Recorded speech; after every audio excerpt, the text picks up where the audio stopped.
ఈరోజు ప్రజలకు అందజేయడం జరుగుతూ ఉంది. కాబట్టి మీరందరూ కూడా ఒక్కసారి ఆలోచన చేయాలి.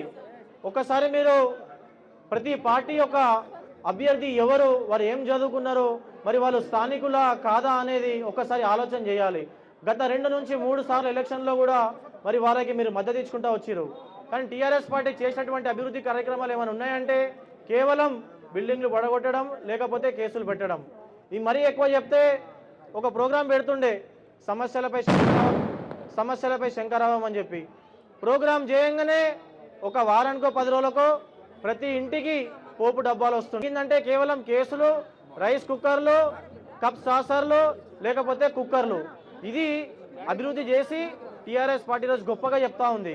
కాబట్టి ఒక్కసారి జూబ్లీహిల్స్ ప్రజలు ఒక్కసారి ముఖ్యంగా గమనించి రాబోయే కాలానికి మరి మనకి ఏ నాయకుడైతే జూబ్లీహిల్స్ ప్రజలు, జూబ్లీహిల్స్ ఏరియా ప్రతి ఒక్క